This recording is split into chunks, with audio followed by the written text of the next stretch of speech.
Grande Arcano ou O Ocultismo Desvendado, por Eliphas Levi, editora Pensamento.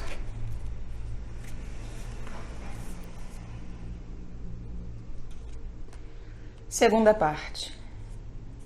O mistério sacerdotal ou a arte de fazer-se servir pelos espíritos. Capítulo 1. As forças errantes. Um sentimento vago, que poderíamos chamar a consciência do infinito, agita o homem e o atormenta. Sente em si forças ociosas. Crê sentir que se agitam ao redor de si inimigos sem formas ou auxiliares desconhecidos. Tem muitas vezes necessidade de crer no absurdo e experimentar o impossível. Ou então sente-se doente e alquebrado. Tudo lhe escapa. E quereria torcer o desespero para dele sair uma esperança nova. O amor o enganou. A amizade o abandonou. A razão não lhe basta mais. Um filósofo o entristeceria. Um mago o espantaria. É então que lhe é necessário um padre. O padre é o domador dos hipócritas da imaginação e das tarascas da fantasia. Tira uma força das nossas fraquezas e compõe uma realidade com as nossas quimeras. É o médico homeopata da loucura humana. Aliás, não é ele mais que um homem? Não tem ele uma missão legítima, cujos títulos de nobreza remontam ao Calvário ou ao Sinai? Falo aqui do padre católico. E, de fato, só este existe.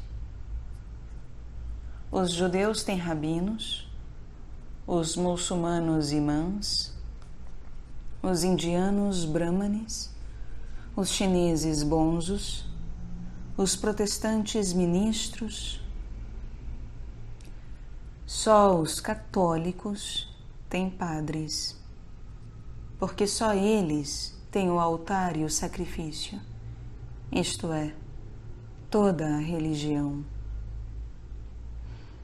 Exercer a alta magia e fazer concorrência ao sacerdócio católico é ser um padre dissidente. Roma é a grande Tebas da iniciação nova. Ela moveu outrora os ossos dos seus mártires para combater os deuses evocados por Juliano.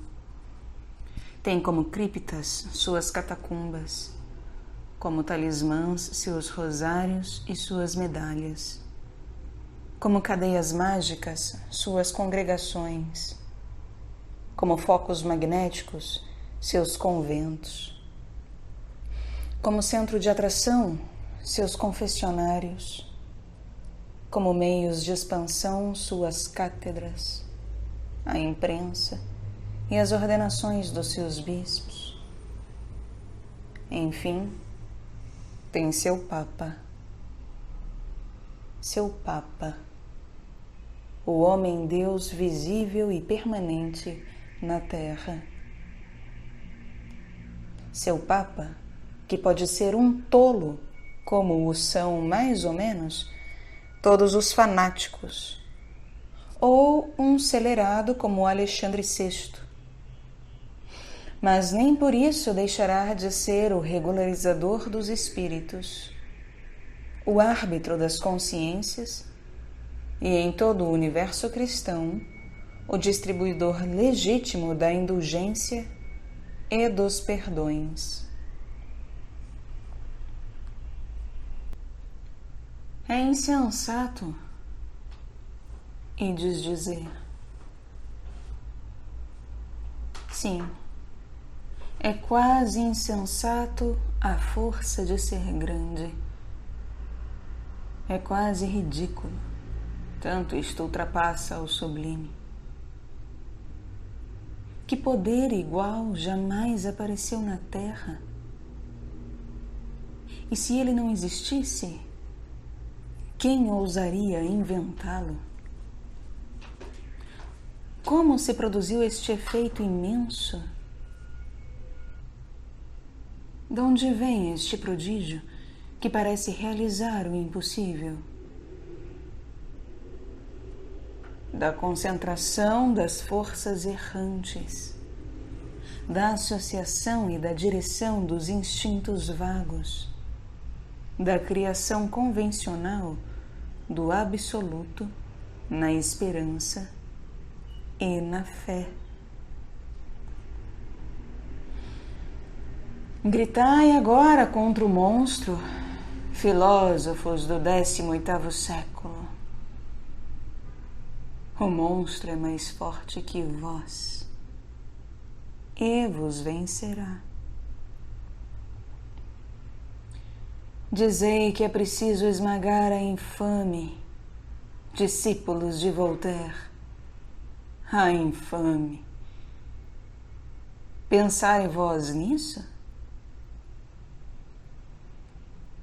A infame, inspiradora de Vicente de Paula e de Fenelon. A infame, que sugere tantos sacrifícios às nobres irmãs de caridade, tantos devotamentos a pobres e castas missionárias. A infame, fundadora de tantas casas de caridade, de tantos refúgios para a inocência. Se aí está a infâmia, ao passo que a honra estaria com as vossas calúnias, abraço com amor o pelourinho e calco aos pés a vossa honra.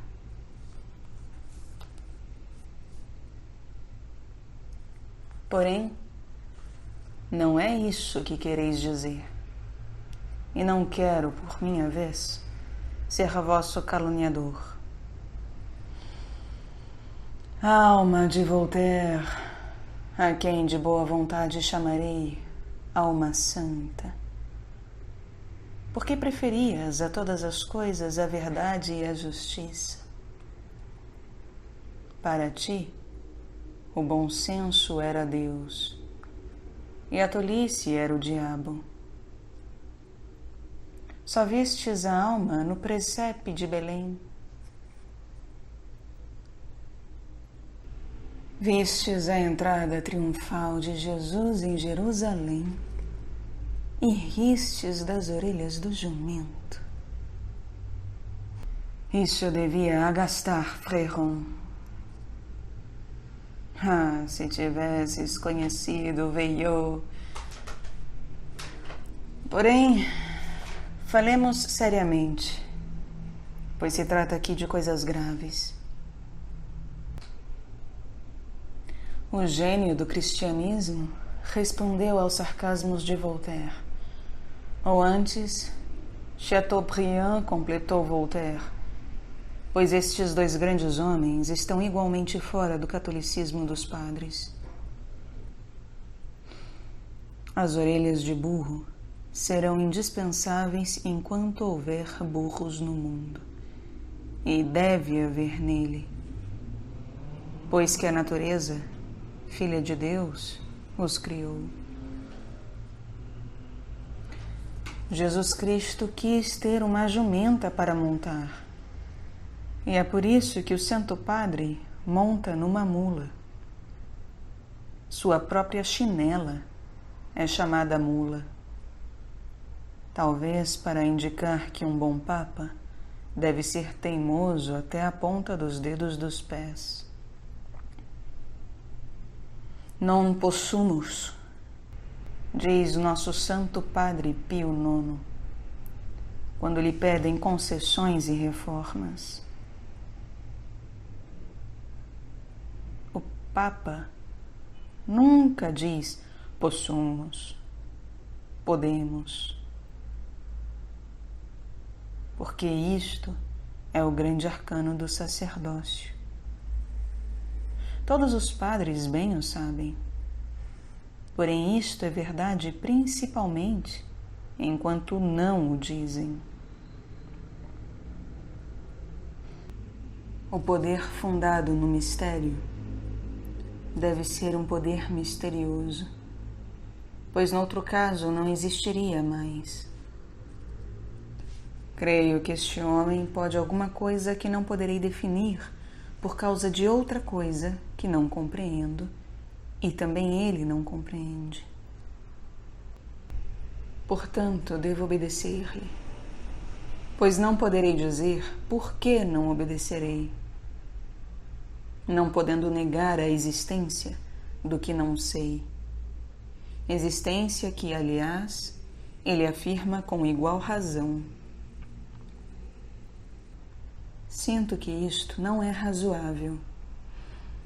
E estou muito satisfeito com isto, porque ele me diz, muitas vezes, que é preciso desconfiar da razão. Somente acho que isto me faz bem, e que pensar assim me tranquiliza.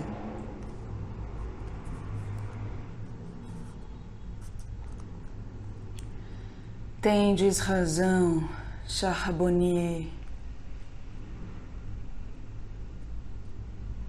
Amores abortados ou desiludidos, ambições repelidas, raivas impotentes, ressentimentos amargurados, orgulho que aspira a descer, preguiça do espírito cansado pela dúvida, arroubos da ignorância para o desconhecido e, principalmente, para o maravilhoso, temores vagos da morte, tormentos da má consciência, necessidade do descanso que nos foge sem cessar, sonhos sombrios e grandiosos dos artistas, visões terríveis da eternidade. Eis aí as forças errantes que a religião reúne e com as quais forma uma paixão, a mais invencível e a mais formidável de todas, a devoção. Esta paixão é sem freio, porque nada pode retê-la ou limitá-la. Ela se gloria dos seus excessos e crê que a eternidade começa por ela. Ela absorve todos os sentimentos, torna insensível tudo o que não é ela e leva o zelo da propaganda até o despotismo mais assassino e até o furor mais implacável. São Domingos e São Pio V são reconhecidos como tais por toda a Igreja e não podem ser renegados por um católico submisso e de boa fé. Compreende-se quanto a devoção pode tornar-se uma poderosa alavanca na mão de uma autoridade que se declara infalível. Dai-me um ponto de apoio fora do mundo, dizia Arquimedes, e eu deslocarei a terra.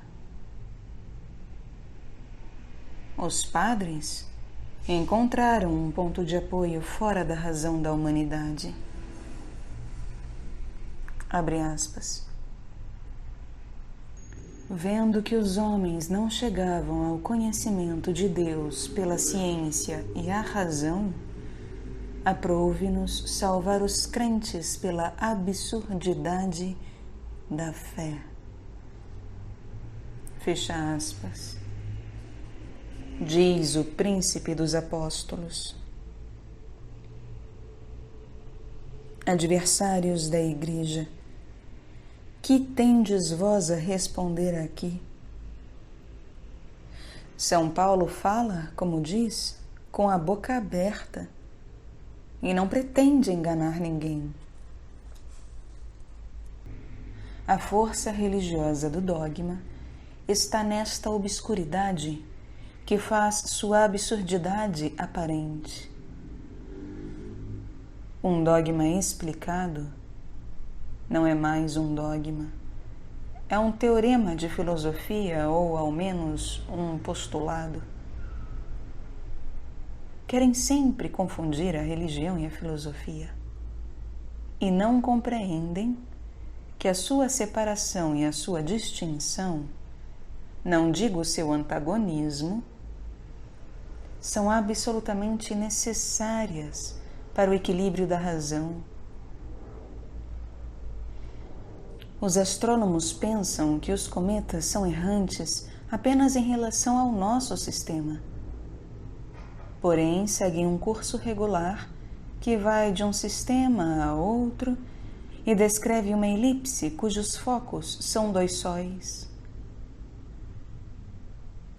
O mesmo acontece com as forças errantes do homem. Uma só luz não lhes basta. E, para equilibrar seu voo, lhes são necessários 2 centros e 2 focos. Um é a razão e o outro, a fé.